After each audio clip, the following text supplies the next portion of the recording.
pretty lies. Look me in the face, tell me that you love me, even if it's fake.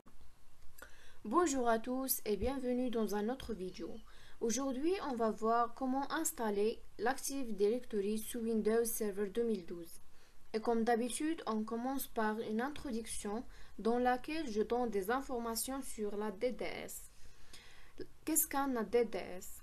L'Active Directory Domain Service est un service d'annuaire créé par Microsoft et destiné à être installé sur les Windows Server 2000, 2003, 2008, 2012 et ainsi que 2016. En stockant dans une base de données les renseignements relatifs aux ressources réseau domaine. L'Active Directory a pour objectif premier de centraliser l'identification et l'authentification d'un réseau de ports Windows. Ces fonctionnements permettant aux administrateurs de gérer efficacement une stagerie de groupe ainsi que l'installation des logiciels et des mises à jour sur les stations du réseau. Donc, on va voir comment installer et configurer cette fonctionnalité. On ouvre VirtualBox et on démarre notre machine virtuelle Windows Server 2012 et on ouvre le gestionnaire du serveur et voilà son interface. On clique sur Ajouter des rôles et des fonctionnalités. On clique sur Suivant. On laisse les valeurs par défaut. On met Suivant. Suivant. Ici, on coche la case le service, la DDS. J'ai besoin de la DDS, je coche la DDS. Et on peut aussi ajouter des autres rôles, comme la DHCP, le DNS et autres. Je coche la DDS, je mets Ajouter des fonctionnalités. On met Suivant. Ici, on laisse les valeurs cochées par défaut. On met Suivant. On clique sur Suivant. Cette case, on peut le cocher ou non, ou bien laisser jusqu'à la fin de la configuration, puis on redémarre le service. Je mets Install et l'installation commence. On termine à la fin de cette installation. Une fois l'installation terminée, nous transformerons le serveur en contrôleur de domaine. On clique sur Promouvoir ce serveur en contrôleur de domaine. On choisit Ajouter une nouvelle forêt et le nommer par exemple par Amazon.ma. On clique sur Suivante.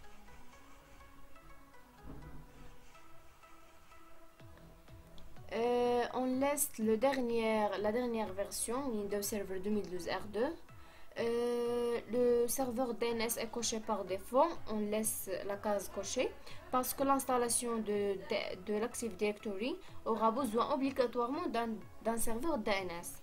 Le catalogue global GC est coché par défaut et désactivé parce que c'est le premier domaine et il faut posséder un catalogue. Quand la troisième case est décochée et désactivée, parce que le premier domaine n'a pas le droit de lecture seul. Sinon, on crée un autre contrôleur de domaine. On tape un mot de passe.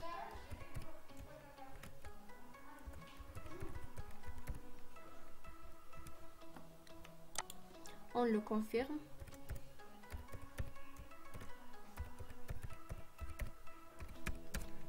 On met Suivant. Le cas, il prend la délégation du racine, donc on clique sur Suivant.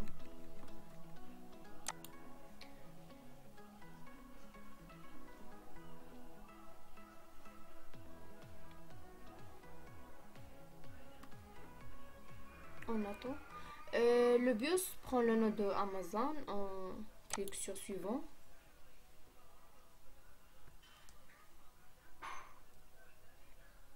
Suivant. La dernière étape, il nous donne toute la configuration qu'on a fait. On peut afficher notre script et l'enregistrer pour l'avoir. Voilà notre script. J'enregistre sous le bureau pour avoir plus tard. On clique sur suivant.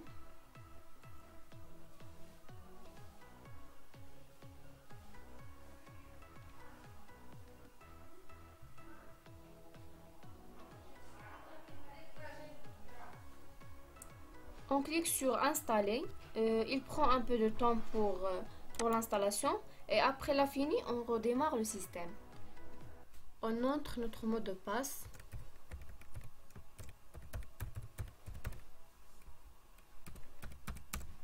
On attend que la machine entre.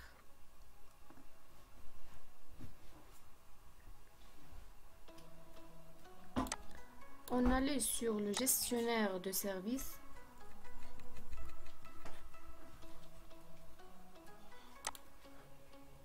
Le gestionnaire de serveur.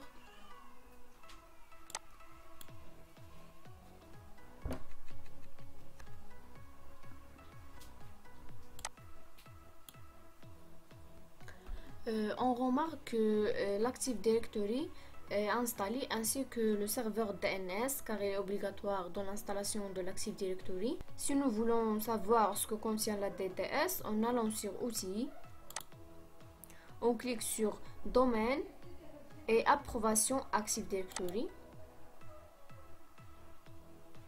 On clique sur notre domaine, bouton droit, Gérer.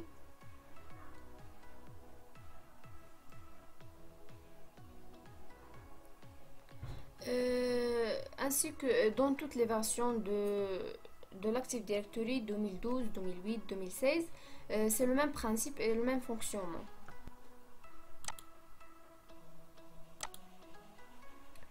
Ici, on peut créer des utilisateurs, des groupes, des computers et d'autres. Et voilà, nous arrivons à la fin de la vidéo. J'espère que cela vous sera bénéfique. Au revoir jusqu'à une autre vidéo et bonne journée.